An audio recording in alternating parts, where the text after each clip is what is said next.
Sesungguhnya bersumpah bahawa saya akan dengan jujur menunaikan kewajipan-kewajipan jawatan itu dan mempertahankan perlembagaannya.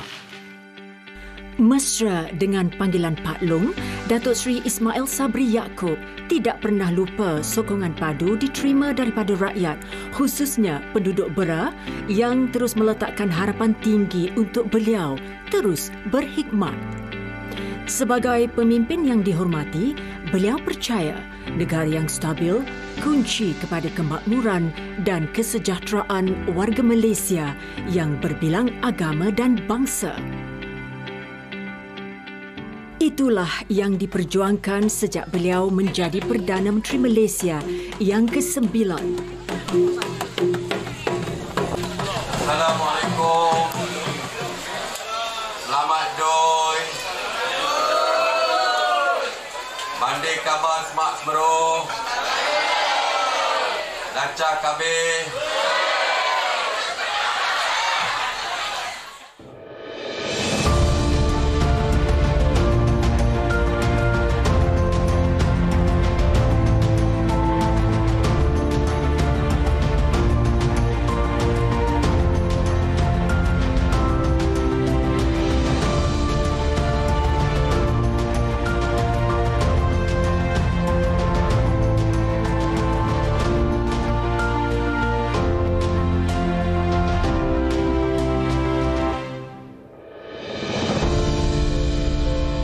Melalui pengalaman hidup yang sukar ketika membesar, Datuk Seri Ismail Sabri nekat untuk memperjuangkan nasib rakyat dan membantu mereka yang serba kekurangan keluar daripada kepompong kemiskinan. Selari dengan keazaman yang beliau tanamkan, maka lahirlah Keluarga Malaysia.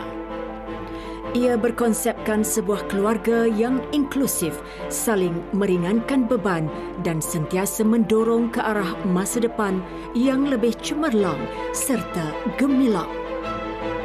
Demi mencapai kestabilan berterusan, Datuk Seri Ismail Sabri berjaya memeterai perjanjian persefahaman, transformasi dan kestabilan politik duipartisan demi memulihkan ekonomi negara. Saya Perdana Menteri daripada UMNO dan disokong oleh rakan-rakan daripada parti-parti lain, dan kita telah pun mewujudkan keadaan kerajaan yang stabil sebab first time dalam sejarah MOU ditandatangani antara kerajaan dengan opposition yang tak pernah berlaku sebelum ini, dan ini telah memastikan negara dalam keadaan stabil. Dalam usaha beliau untuk membina keluarga Malaysia yang sedia berdepan dengan apa jua cabaran, Datuk Seri Ismail Sabri juga memartabatkan bahasa Melayu dalam usaha untuk membina jati diri kebangsaan, khususnya di kalangan generasi muda. Sekitar 6 bulan setelah mencadangkan bahasa Melayu sebagai bahasa kedua negara ASEAN pada Mac 2022, Datuk Seri Ismail Sabri tampil mencatat sejarah sebagai Perdana Menteri Malaysia yang pertama menggunakan bahasa Melayu dalam Persidangan Agung Pertubuhan Bangsa-Bangsa Bersatu UNGA 77 di New York. Prime Minister of Malaysia. I invite him to address the Assembly. Persilakan YB. Bismillahirrahmanirrahim. Assalamualaikum warahmatullahi wabarakatuh. Salam sejahtera dan salam keluarga dunia. Pada 24 September, Yang Amat Berhormat Datuk Seri Ismail Sabri memberikan ucapan dalam bahasa Melayu dalam Perhimpunan Agung Pertubuhan Bangsa-Bangsa Bersatu yang ke-77 selama 22 minit. Ini pertama kali seorang pemimpin Malaysia berucap dalam bahasa Melayu dalam perhimpunan tersebut. Dan sekiranya ini satu contoh yang sangat baik kerana memberikan petunjuk kepada dunia bahawa bahasa Melayu ialah bahasa yang penting di dunia. Kemudian contoh yang terakhir ialah pada 25 Oktober yang lalu. Beliau telah mengutus surat dalam bahasa Melayu, iaitu surat ucapan tahniah kepada Yang Amat Berhormat Rishi Sunak, Perdana Menteri Britain yang mewakili Parti Konservatif sebagai Perdana Menteri baru di Britain, ya, dan beliau mengharapkan supaya diteruskan kerjasama dalam bidang politik, ekonomi, pendidikan, kebudayaan antara Britain dan juga Malaysia. Ini saya kira contoh-contoh yang sangat jelas dan nyata bagaimana komitmen Yang Amat Berhormat Datuk Seri Ismail Sabri untuk memperkasakan bahasa Melayu. Kemajuan perlu selari dengan keharmonian. Itulah slogan yang menjadi teras dan pegangan utama Datuk Seri Ismail Sabri dalam menerajui negara, khususnya dalam konteks keluarga Malaysia. Beliau percaya dan yakin keharmonian negara bermula daripada kedamaian sesebuah institusi kekeluargaan. Seperti yang kita nampak sejak Datuk Seri Ismail Sabri menjadi Perdana Menteri, kita tahu bahawa konsep keluarga Malaysia itu telah pun diperkenalkan. 3 elemen utama di sana, keterangkuman, kebersamaan dan juga kesyukuran.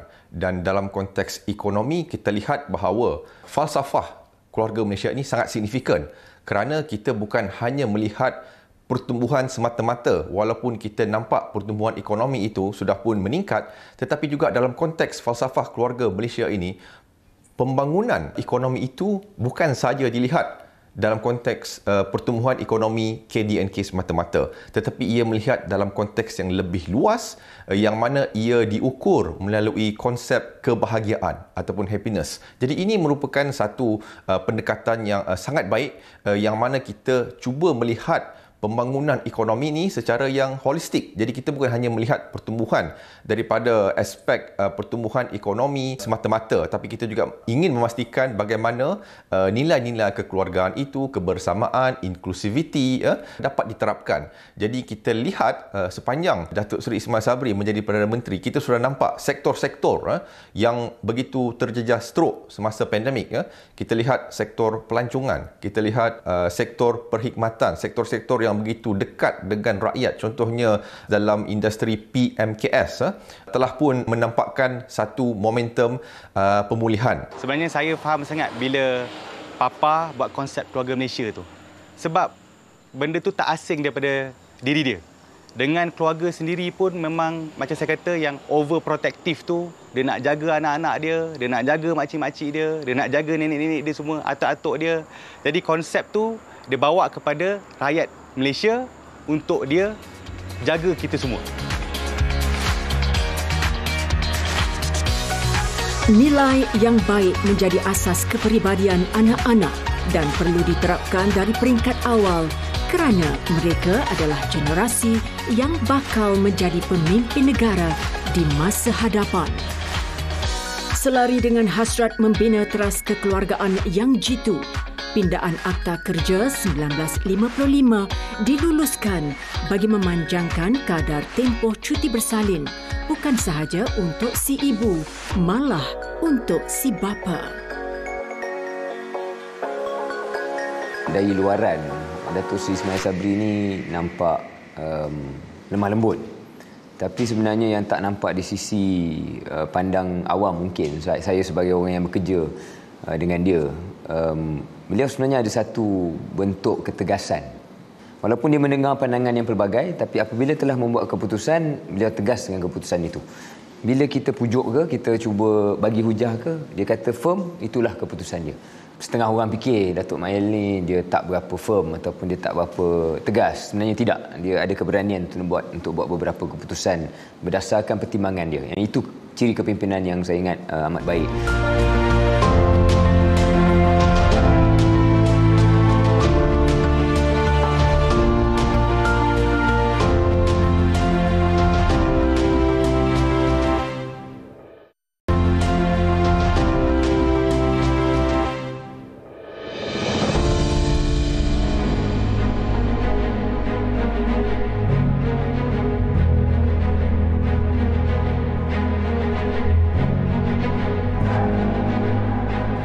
Pandemik COVID-19 yang melanda seantero dunia menguji daya tahan sesebuah negara. Malaysia berdiri teguh bersama dan berjaya keluar daripada penularan wabak terbabit setelah 2 tahun mengharunginya bersama.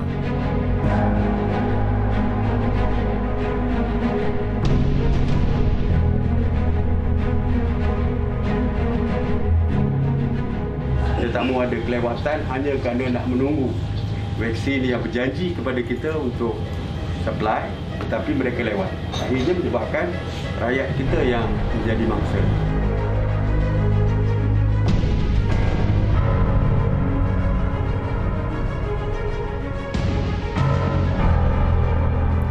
Kecekalan barisan pemimpin, barisan hadapan serta rakyat Malaysia yang bersatu hati sepanjang tempoh tersebut membuktikan kekuatan rakyat Malaysia yang tidak mudah mengaku kalah dalam mendepani sesuatu cabaran.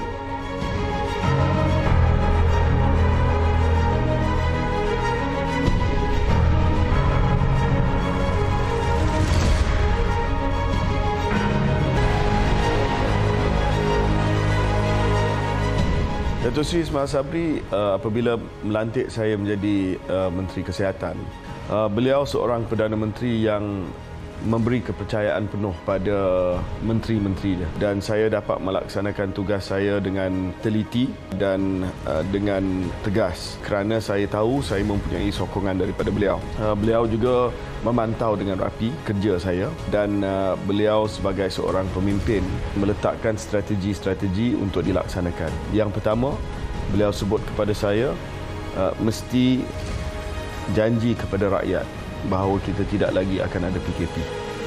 Sebab itu adalah keyakinan kepada rakyat bahawa pengurusan pandemik COVID-19 dibuat dengan baik. Satu isyarat kepada pelabur iaitu Malaysia sudah pun tiada lagi sekatan. Yang kedua, Datuk Seri Ismail Sabri sebut mesti cepat untuk membuka sempadan dan membenarkan rakyat Malaysia merentas negeri. Dan itu pun kita telah buat. Lewat tahun lepas kita telah membenarkan rakyat Malaysia merentas negeri dan pada April tahun ini kita telah membuka sempadan negara kita. Dan saya dapati bahawa PM Datuk Seri Ismail dia sangat decisive. Maksudnya dia cepat buat keputusan. Bila saya sebagai menteri bentangkan kepada beliau keputusan yang perlu dibuat dengan segala pro dan con dia cepat tangkap maksud yang nak disampaikan dan dia cepat buat keputusan. Dan once dia buat keputusan tu, dia akan menyokong tindakan yang diambil oleh menteri. Jadi menteri pun tak risau sebab PM memang menyokong dan basically he has our back in terms of decision making.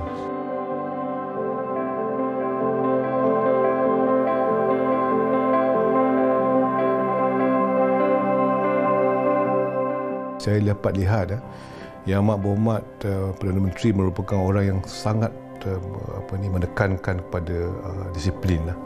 Beliau begitu tegas dalam melaksanakan tanggungjawab, tetapi di masa yang sama mesra. Maksud saya dia sedia mendengar pandangan daripada, dia selalu sering bertanyakan pendapat kita dahulu sebelum melaksanakan suatu polisi lah. Sebab itulah kita rasa kita sebagai penjawab dihargai lah bila pendapat kita diminta sebelum melaksanakan suatu dasar ataupun polisi. Yang keduanya, saya lihat Yang Amat Berhormat Datuk Seri merupakan seorang yang patuh pada prosedur dan juga peraturan lah.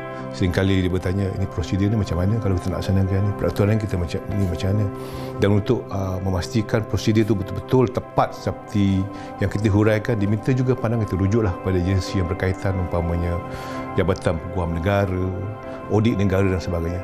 Saya rasa ini berkait kerana Yang Amat Berhormat Datuk Seri merupakan seorang Perdana Menteri yang berpengalaman. Maksud saya pernah berkhidmat di berbagai kementerian yang besar. Sebab itulah saya melihat beliau begitu memahami apa yang kita laksanakan. Dan satu lagi yang saya lihat Yang Amat Berhormat Menteri begitu mesra sebenarnya dengan pejabat awam. Kini kita lihat dalam perhimpunan bulanan dengan pejabat awam, beliau turun ke bawah bersalam-salaman dengan pejabat awam.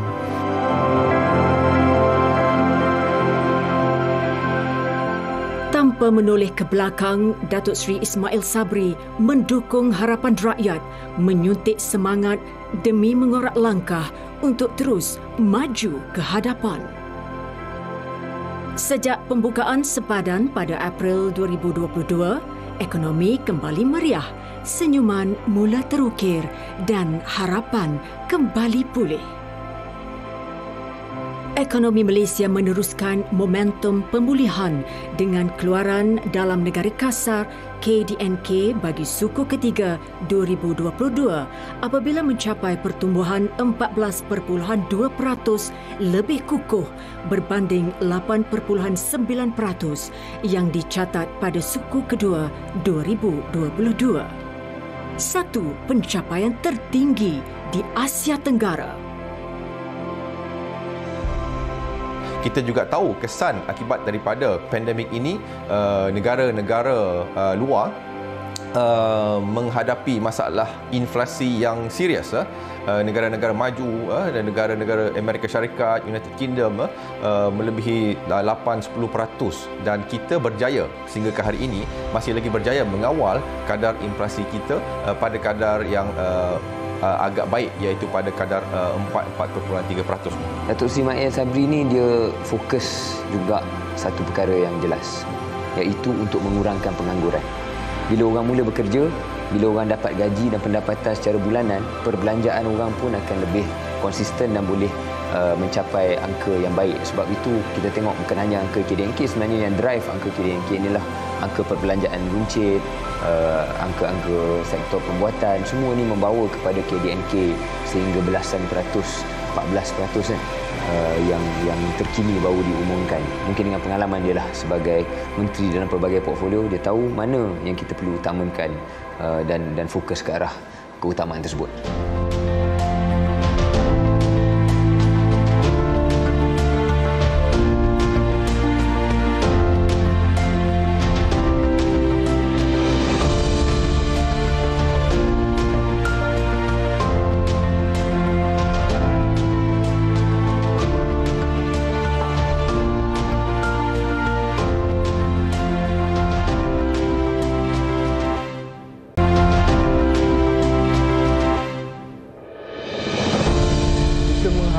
Apa yang dibuat sekarang ni, bantuan-bantuan terhadap rakyat, insentif-insentif kepada penyewa awam diteruskan dan ditambah baik. Pandangan saya, rakyat Malaysia ni sepatutnya masih beri mandat kepada Perdana Menteri Ismail Sabri untuk merajui negara lagi. Kalau sekiranya dia bagi peluang untuk jadi Perdana Menteri untuk sekali lagi, harapan kami dia dapat membantu kami lah dari segi dalam bidang pertanian ni, untuk kami memperluaskan lagi kami punya pasaran. Sayang sangatlah sebab saya mula menternak ni pun daripada orang kata dia jadi Menteri Pertanian tu lah. Bila dia cerita tentang pertanian, saya pun cubalah kan, kita cuba menternak. Alhamdulillah daripada 14 ekor tu, insyaAllah dia pernah mencecah 200 ekor.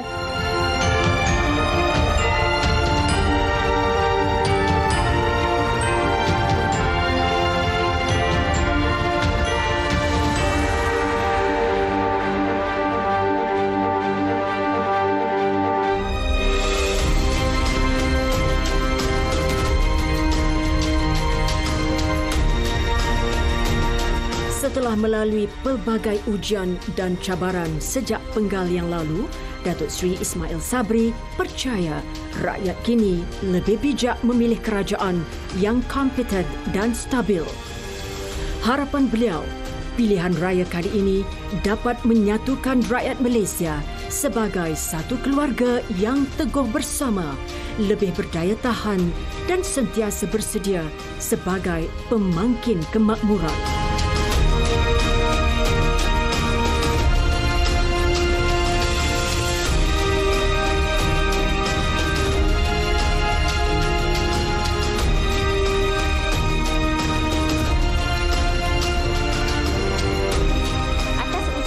Inisiatif yang berbahagia Datuk Seri, yang berbahagia Datuk KSU KKM dan pihak Yayasan Kebajikan Malaysia, Balai Pelawat Hospital Bera telah dinaik taraf sebagai anjung kasih untuk memberikan keselesaan dan kemudahan kepada waris-waris pesakit yang menunggu pesakit untuk discharge daripada wad Hospital Bera. Sebagai anak, kalau papa ni diangkat untuk menjadi Perdana Menteri semula, of course saya akan rasa amat bangga dan gembira. Kerana papa ni macam saya cakap lah, dia sentiasa nak membantu rakyat. Jadi apabila dia jadi Perdana Menteri ni, lebih besar skopnya untuk membantu rakyat Malaysia. Banyak lagi idea-idea yang dia boleh bawa kepada anak-anak muda. Papa ni di mata anak muda Bera, Dia ni seperti seorang bapa. Sebab dia ni senang untuk didekati. Lepas tu dia ni daripada awal dia jadi ahli parlimen, setiap minggu dia tak pernah putus untuk balik hari Minggu. Contohnya daripada hari Jumaat ke hari Ahad, dia mesti nak jumpa anak-anak dia. Saya berharap akan ada ruang dan masa untuk Yang Amat Berhormat Datuk Seri Ismail Sabri meneruskan agenda memperkasakan bahasa Melayu ini. Kerana bahasa Melayu penting dalam konteks Malaysia, dalam konteks tamadun bangsa Melayu, dalam konteks jati diri bangsa kita, dan oleh demikian kita berharap dan berdoa supaya perjuangan Datuk Ismail Sabri ini dapat diteruskan dengan lebih cemerlang pada masa-masa yang akan datang. Saya harap pengundi akan pilih Barisan Nasional untuk membentukkan kerajaan yang akan datang. Sebab kita sudah pun berjaya untuk mula keluar daripada pandemik COVID-19 dan juga kemelut ekonomi. Kita kena membina di atas kejayaan tersebut. Sebab itu kita perlukan kerajaan yang stabil dan kuat. Dan kita perlukan pemimpin yang dapat mengetuai kerajaan tersebut, yang tahu macam mana kita nak bawa negara kita ke peringkat seterusnya. Dan pemimpin itu adalah Datuk Seri Ismail Sabri. Beliau adalah calon Perdana Menteri Barisan Nasional dan pilihan untuk kestabilan negara adalah Barisan Nasional.